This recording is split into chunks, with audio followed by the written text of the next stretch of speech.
প্রশান্ত কিশোর এখন আমাদের দলের সঙ্গে যুক্ত নন, তিনি আইপ্যাকের সাথেও যুক্ত নন। প্রশান্ত কিশোর একটা আলাদা এন্টিটি। এখন আমরা তো জানি না তিনি গোপনে এখন বিজেপির সঙ্গে কাজ করছেন কিনা, ফলে তারই মন্তব্য হতেই পারে। আমি আপনাদের বলছি, রেকর্ড করে রেখে দিন, 19-এর থেকে তৃণমূলের সিট একটা হলেও বাড়বে, আর 19-এর থেকে বিজেপির সিট একটা হলেও কমবে। তৃণমূল কোথায় গিয়ে থামবে এটা আমি বলতে পারছি না, একটা হলেও আসন আমাদের বাড়বে। দাদা, সিপিএম এবং বিজেপি সোশ্যাল মিডিয়ায় প্রচার করছেন দেবাংশুকে প্রার্থী করলো না, তৃণমূল কংগ্রেস কুণাল ঘোষকে সোশ্যাল মিডিয়ায় প্রচার করছে। দল ঠিক করবে কাকে কখন ক্যান্ডিডেট করবে। সিপিএম বিজেপি আমার এটা খুব ভালো লাগে, খুব মিষ্টি দুটো দল, জানেন তো। এরা নিজেদের দলের চাইতে বেশি তৃণমূলে কে প্রার্থী হলো, তৃণমূলে কি হলো এই নিয়ে আগ্রহী। আমরা এই জন্যই বলি আমরা হচ্ছি বাংলার দল। বাংলার বিরোধী দলরাও চিন্তিত যে তমলুকে তৃণমূলের টিকিট কুণাল ঘোষ না দেবাংশু, এই নিয়ে তারা আলোচনা করছে। বুঝুন, আমরা কি বিজেপির ক্যান্ডিডেট নিয়ে আলোচনা করছি যে এখানে কেন দিব্যেন্দু দাঁড়ালো না, এখানে কেন বিচারপতি প্রাক্তন দাঁড়াচ্ছেন? আমাদের তো কোনো ব্যাপারই না। বিজেপি যাকে খুঁজে ক্যান্ডিডেট করুক, আমরা সিম্বলটাকে হারাবো আর আমরা আমাদের সিম্বলটাকে জেতাবো। তো বিজেপি সিপিএম উৎসাহিত, আমরা ধন্যবাদ জানাই আমাদের দলকে এত গুরুত্ব দেওয়ার জন্য। ঢাকা কেন কেন্দ্র আজ কালকের মধ্যে সমস্ত কিছু বন্ডের তথ্য জানাতে হবে সিবিআইকে, নির্দেশ সুপ্রিম কোর্ট। এসবিআইকে জানাতে হবে। এসবিআই ব্যাংকে সুপ্রিম কোর্ট নির্দেশ দিয়েছে। দেখুন, এই বন্ডের তথ্য যদি সামনে আসে তাহলে অনেক কিছু দুধ কা দুধ পানি কা পানি হয়ে যাবে। এই বন্ডের টাকা আমরাও পেয়েছি তৃণমূল দল হিসাবে, কংগ্রেসও পেয়েছে, সিপিএমও পেয়েছে, সব দল পেয়েছে। কিন্তু ভারতীয় জনতা পার্টি যে হারে পেয়েছে, ইডি রেট করাচ্ছে কোম্পানিতে, সিবিআই রেট করাচ্ছে কোম্পানিতে, সিবিআই রেট বন্ধ হয়ে যাচ্ছে, তারপরে দেখা যাচ্ছে সেই কোম্পানিগুলো বিজেপিকে ফান্ডিং করছে। এর উৎস কি, এগুলো জানার দরকার আছে।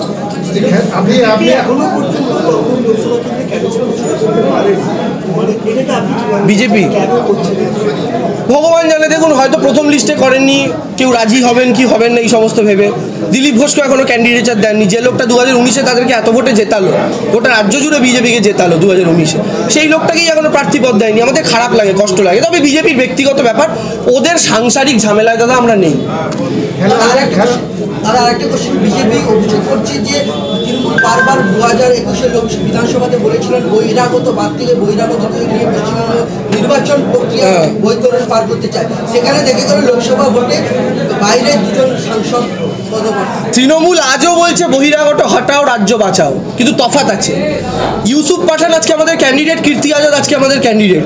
কিন্তু আপনি বলুন, ইউসুফ যদি জিতে এমপি হন, কীর্তি আজাদ যদি জিতে এমপি হন, এরা দুজনেই কার নির্দেশ পালন করবে? মমতা বন্দ্যোপাধ্যায়, তিনি এই বাংলার। অর্থাৎ কীর্তি আজাদ এবং ইউসুফ পাঠানের রিমোট কন্ট্রোল মমতা ব্যানার্জির হাতে। কিন্তু সুকান্ত মজুমদার, শুভেন্দু অধিকারীরা যদি যেতেন, তাহলে তাদের রিমোট কন্ট্রোল থাকবেন গুজরাটে বসে থাকা নরেন্দ্র মোদীর হাতে। অর্থাৎ নরেন্দ্র মোদী তাদেরকে নিয়ন্ত্রণ করবেন। আমাদের বক্তব্য হচ্ছে বহিরাগত তত্ত্ব এটাই যে বাইরে থেকে কেউ ক্যান্ডিডেট হলো কিনা সেটা ফ্যাক্টর নয়, বরং তাদের নিয়ন্ত্রক শক্তি কারা। বাংলার ভাগ্য নিয়ন্ত্রণ বাংলার মাটির লোক করবে, আমরা এটা বলতে চাইছি। এটাই হচ্ছে বহিরাগত তত্ত্ব। এই বাংলার ভাগ্য নিয়ন্ত্রণ গুজরাটে বসে কেউ করবে না। 2021-এ চমক ছিল প্রচারের ক্ষেত্রে বিধানসভায়, লোকসভায় কি কোনো প্রচার থাকছে তমলুকের ক্ষেত্রে? দেখুন, প্রচার অনেক রকমভাবেই হবে। আমরা মানুষের কাছে পৌঁছানোর জন্য যা যা উপায় আছে সবই আমরা অবলম্বন করব। তার মধ্যে যদি চমক দেখতে পান, অবশ্যই আগামী দিনে দেখা যাবে। আপনারাও আছেন, আমরাও আছি।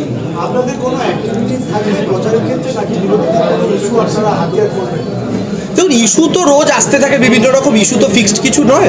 আমাদের ফিক্সড ইস্যু উন্নয়ন, সেটা নিয়ে আমরা লড়বো, এবং কেন্দ্রীয় সরকারের বঞ্চনা, বিজেপির ব্যর্থতা, এটা আমাদের প্রাইমারি এবং বেসিক ইস্যু। এর ওপরে দাঁড়িয়ে যাবতীয় যে ইস্যু আসবে সব কিছু নিয়েই আমরা লড়াই করব। আর প্রচার তো বিভিন্ন রকম, বিভিন্ন আঙ্গিকে সেরকম হতে থাকবে। লোকসভায় আপাতত করার মতো জায়গাতে নেই স্লোগান, তবে আগামী বিধানসভায় অবশ্যই আসবে। 21-এ খেলা হয়েছে, আর খেলা হবে স্লোগানটা কিন্তু এবারের ক্ষেত্রেও প্রযোজ্য। ক্রিকেট খেলায় প্রথমে ব্যাটিং করলে পরে বল করতে হয়। মমতা ব্যানার্জি 2021-এ ব্যাট করেছেন 215 নট আউট। এবার আমাদের তৃণমূল কংগ্রেস কর্মীদের বল করতে হবে, কারণ এবার বিজেপি ব্যাট করতে নামছে। আর এ রাজ্যের মাটিতে বিজেপির 18 প্লাস তমলুক কাতি 20টা উইকেট আছে।